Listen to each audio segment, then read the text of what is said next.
So, hello students, today we start pathogenesis of HIV. So, आज हम देखेंगे HIV की पैथोजेनेसिस। इससे पहले हमने जनरल इंट्रोडक्शन ऑफ एड्स और HIV का स्ट्रक्चर देखा था। आज हम देखेंगे ये वायरस ह्यूमन बॉडी को कैसे इन्फेक्ट करता है। चलिए स्टार्ट करते हैं।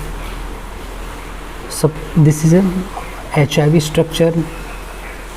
HIV mean human immunodeficiency virus, also called retrovirus. Suppose करिए किसी भी मोड से हमारी बॉडी में एंटर कर जाता है। Mode of transmission next topic में डिस्कस करेंगे, लेकिन आज सिर्फ इसकी हम पैथोजेनेसिस देख रहे हैं। So as the virus enters in our body, HIV targets CD4 cells first.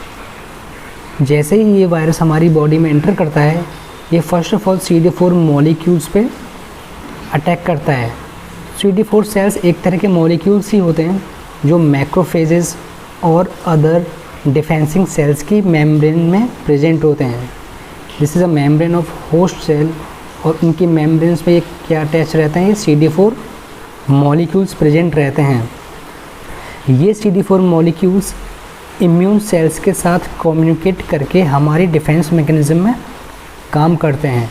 So this little molecule is pretty important for our immune system, but it also extremely important for HIV।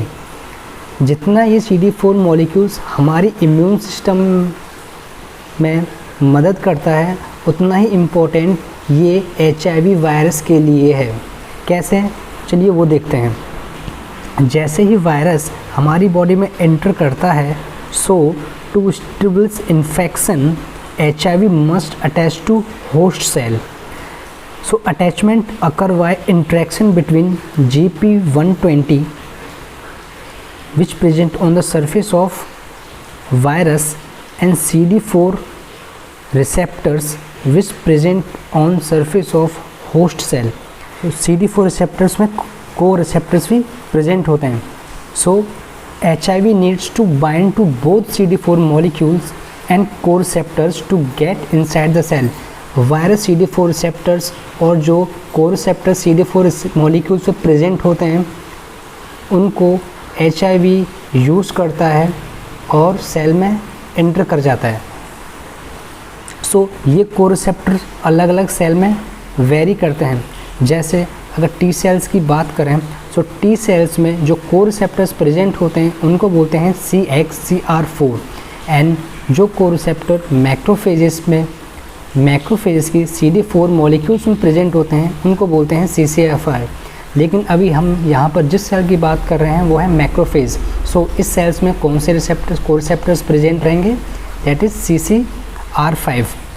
So after attachment the viral envelope and host cell membrane fuse कर जाती है और virus की entry cell के अंदर हो जाती है।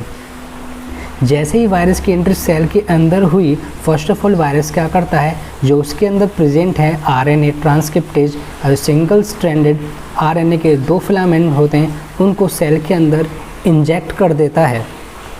सो वायरस अपना RNA किसके साइटोप्लाज्म में जैसे इंजेक्ट करता है, सो वैसे ही क्या होता है, now reverse transcriptase enzyme make DNA copy of RNA viral genome.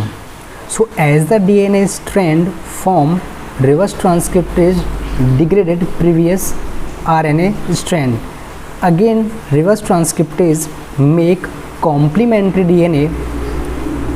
So now the both strand of DNA bind to each other and make a complete double stranded DNA, जिसको हम बोलते हैं प्रोवायरल DNA. This is a proviral DNA. It is complete double stranded DNA. So now this proviral DNA move to host nucleus. अब ये जो proviral DNA क्या करेगा, move कर जाएगा होस्ट के न्यूक्लियस के अंदर। सो उससे पहले होता क्या है, इंटीग्रेज एंजाइम क्या करती है, होस्ट के क्रोमोसोम DNA में कट करके उस टुकड़े को हटा देती है, जहाँ पर ये प्रो वायरल डीएनए आकर जुड़ जाता है। So after this viral DNA incorporate, ये वायरल डीएनए क्या करेगा, इसमें इनकॉर्पोरेट हो जाता है, पॉपअप कर जाता है, ये इसमें जुड़ गया। सो जुड़ने के बाद क्या होगा, जैसे ही ये होस्ट के डीएनए के साथ जुड़ता है, सेल का पूरा बिहेवियर ही चेंज हो जाता है और सेल की सारी मशीनरी अब इस डीएनए के हाथ में है।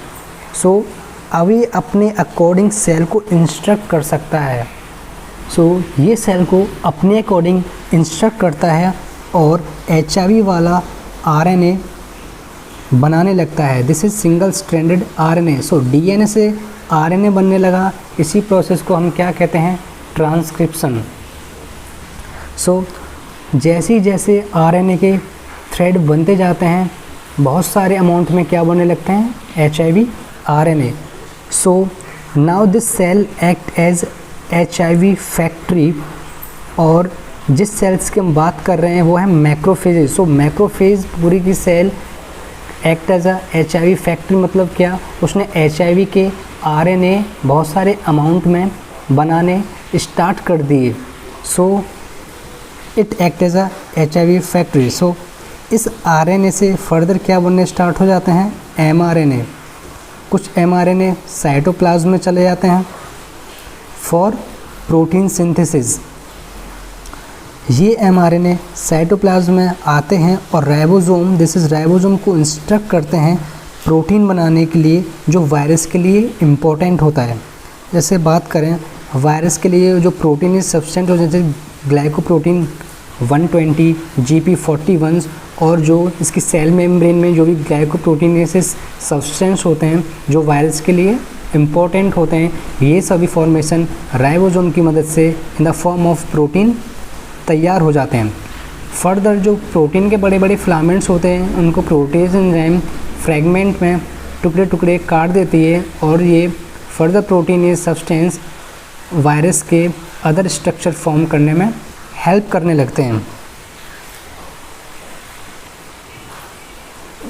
धीरे धीरे करके वायरस का क्या होता है, पूरा का पूरा स्ट्रक्चर फॉर्म हो जाता है और जो ये यहाँ पे this RNA comes inside the virus and make complete full structure of HIV virus। अब ये वायरस के पार्टिकल्स क्या करते हैं, फर्दर जैसे ही ये वायरस की होस्ट की मेम्ब्रेन से जुड़ते हुए जाएंगे और वायरस की जो मेम्ब्रेन पे जो वायरस की प्रोटीन लगी हुई थी लाइक GP120, उससे वायरस में जुड़ती हुई चली जाएंगी और ये पूरा का पूरा वायरस का स्ट्रक्चर सेल के बाहर आ जाता है। This is complete HIV structure. And बाहर आने के बाद ये पूरा का स्ट्रक्चर बाहर आने के बाद क्या करता है, ये इन्फेक्ट करने लगता है बॉडी की अदर सेल्स को। लेकिन मोस्ट इम्पोर्टेंट बात है, मोस्ट इन्फेक्टेड सेल्स को जो इन्फेक्ट करता है वो होती हैं T helper cell. Most infected cells are helper T cell. जैसे जैसे ये वायरस हेल्पर T सेल्स को इन्फेक्ट करता जाता है वैसे वैसे हमारी बॉडी की जो इम्यूनिटी होती है वो कम होती चली जाती है। So guys, this is all about today's topic pathogenesis of HIV। So next topic में अगर बात करेंगे हेल्पर T सेल्स की कितने नंबर कम हो जाते हैं जो एड्स जैसी कंडीशन आ जाती है, और नेक्स्ट टॉपिक में ही हम एड्स का ट्रीटमेंट भी देखेंगे। So thank you, take care.